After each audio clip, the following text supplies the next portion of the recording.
But everybody, well, most people in the men's space, they tend to appreciate the takes of men like Jordan Peterson. Jordan Peterson himself disagrees with Myron. He don't believe that men having a high body count, 50 at least, different partners, is a good thing. Here's another man, holds several degrees in psychology, has been a university professor. He does this also. He has something to say about this as well. And it wasn't too favorable to Myron's take. Hey, I'm about to get into the scriptures, Chavis. I'm going to get there, bro. I promise. All right. But he really didn't have an agreeing tone. I'm going to play this video for all of us so that we can, it's sped up, I think. Yeah, 1.25, but hear him out. Steve A has the first question. How can we know the difference between unhealthy repression and healthy self-restraint of sexuality? Well, I would say, part of what constitutes ethics, let's say, first of all, let's think about ethics to begin with. So what's the point of conducting your life ethically? The answer to that isn't so that you follow the proper rules precisely. The answer to that is so that you balance your life so that it's as productive and meaningful as it can possibly be. And that would be productive and meaningful for you with any luck, but also for people around you. That would even be better. And for you now and next week and into the future. So it's sort of a variation of the philosopher Immanuel Kant's moral dictum, which was act such that your action becomes a moral universal, something like that. Although I think that it's better phrased across time and across people like that. So when you're thinking about an ethic that has to do with any fundamental motivation like sexuality, you have to think about it in the context of the rest of your life. Now hear that. Did you hear what he said? We have to think about sex in relation to the context of our whole life. Not just for the moment, but the whole life. Not just for conquering women, but for our whole life. Listen to the man. The question is whether or not, what did I say? What did I read at one point that I really liked with regards to sexuality? Who's in control? That's the issue. Is it you or is it the sexuality that's in control? Have you integrated your sexual life into the rest of your life so that the whole thing makes a harmonious balance? And are you in charge or is it in charge, so to speak? Because if you need to sleep with 50 different women in order to know the female nature, trust me, it's in charge of you. You're not in charge of it. If you're not in charge with that harmonious balance, then things are going to waver wildly out of control and you're going to find yourself in dreadful trouble. That happens whenever any given drive or really any given value predominates to the exclusion of all else. Now, it seems to me that sexuality is best handled within the confines of a relationship. That's the classic ethical solution to the problem. It's because...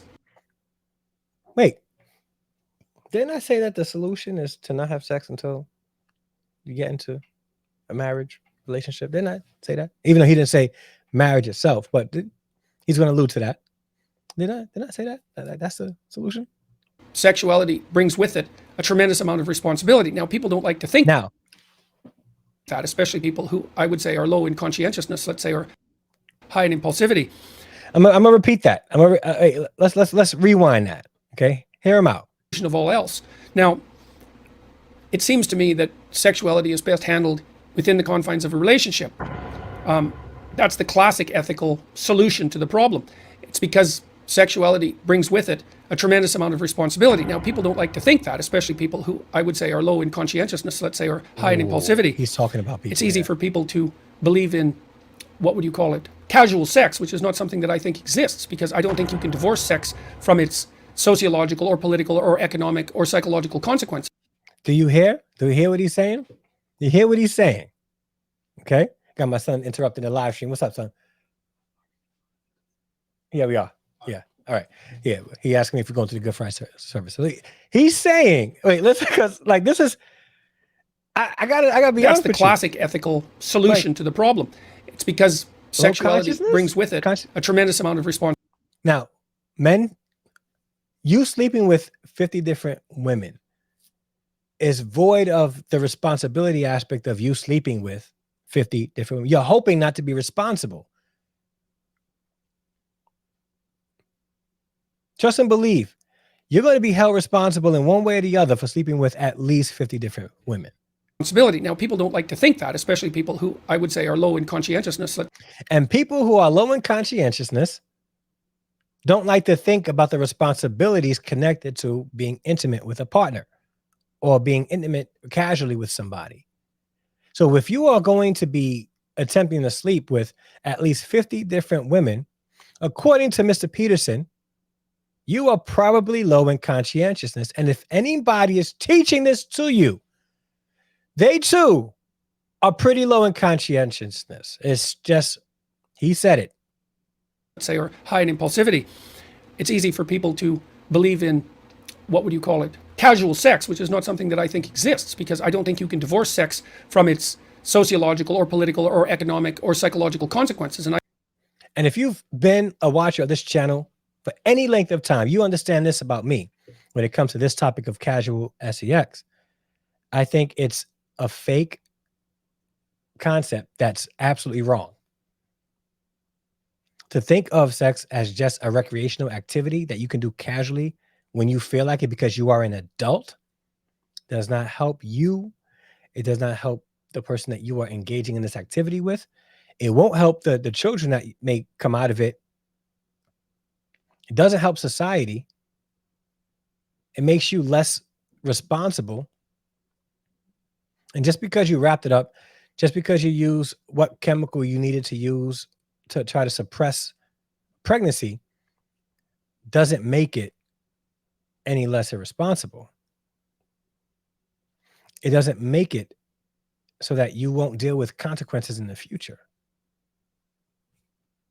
I would say the endless scandals that have plagued the United States in particular in the last year with regards to sexual behavior are proof positive that there's no such thing as casual sex. I think the reason for that is that the consequences of sex are too dramatic.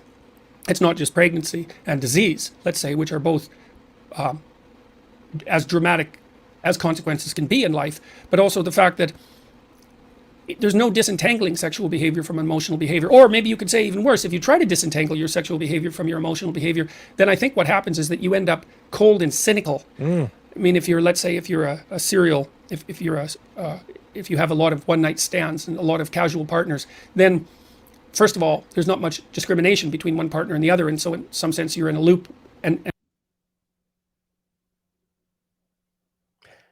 what does this say about what Myron is teaching? Now, here we have a psychologist, a clinical psychologist, and a young man with a large following on YouTube. What does this say about what Myron was just saying? Like, what does Jordan Peterson say about what Myron says? And just I'm going to change the title so it says that. I'm going to change the thumbnail too. It's going to be nice. You'll see. repeating the same act over and over, but you can't. There's nothing deep about it. There's nothing that enables you to establish a relationship with another person, and I think that that's a.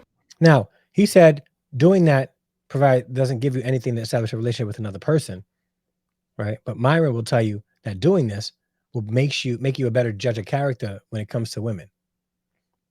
There's a discrepancy there. I think that you corrupt your soul in that way, and that you hurt yourself across time, and of course you're going to hurt other people as well. So I'm not a big admirer of the casual sex idea. I think it's a demented adolescence fantasy. And I'm going to stop it there. Demented adolescent fantasy. Not my words, but the words of a clinical psychologist. He has more schooling in this area than I do. He has more experience than I do.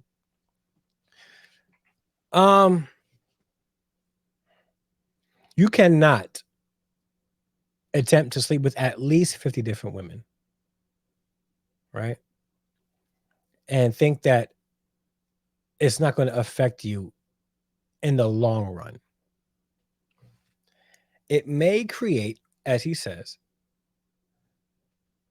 a demented adolescent type of attitude toward life. Myron is wrong. Myron is way wrong in this situation. He could be right in a couple of areas. In this, he's wrong. Here we go. I'm going to tie this in. 1 Thessalonians 4:3-8 says this. For this is the will of God, your sanctification, that you abstain from sexual immorality, that each one of you know how to control his own body in holiness and honor, not in the passion of lust like the Gentiles who do not know God, that no one transgress and wrong his brother in this matter, because the Lord is an avenger of all these things. As we told you beforehand and solemnly warned you, for God has not called us for impurity. God has not called you to conquer women in order for you to understand them, but in holiness. Therefore, whoever disregards this, disregards not man, but God, who gives his Holy Spirit to you.